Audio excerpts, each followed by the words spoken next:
क्रिस्का recording studio Ekangar सराय।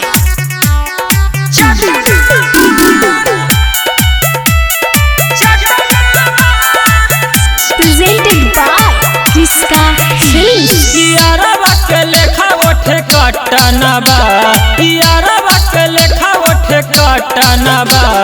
देवरा ढोली चटना बा, देवरा ढोली चटना बा।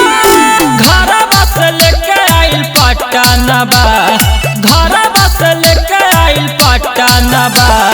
देवरा ढोली चटना बा, देवरा ढोली चटना बा।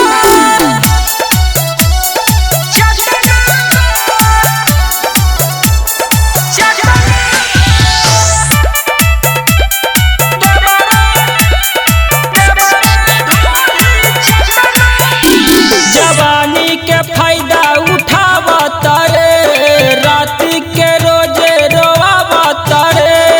एको बार जाता न बहरी हो, कमर पकड़ के हम कहरी हो, जवानी के फायदा उठावत रे, राती के रोजे रोआवत रे। एको बार जाता न बहरी हो, कमर पकड़ के हम कहरी हो।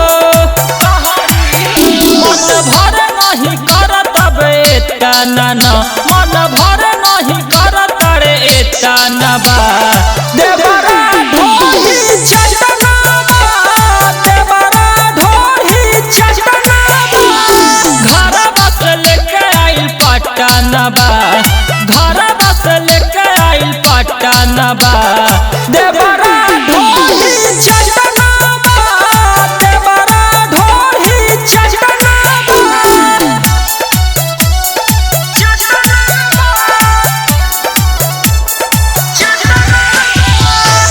क्रिस्का रिकॉर्डिंग स्टूडियो एकंगर सराय। ऐसन बाए सखियरवा हमार, सहे के परत दीपक का पार। हमरो करावत खेला रे, यरवा पुजबल सिंह अकेला रे, यरवा पुजबल सिंह अकेला रे। ऐसन बाए सखियरवा हमार, सहे के परत दीपक का पार। हमरो करावत खेला रे, यरवा पुजबल सिंह अकेला रे। कैले टोनिए राइटर के घटना बा, कैले टोनिए राइटर के घटना बा। देवरा ढोली चटना बा, देवरा ढोली चटना बा।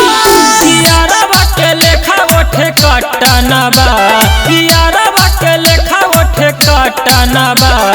देवरा ढोली चटना बा, देवरा ढोली चटना बा।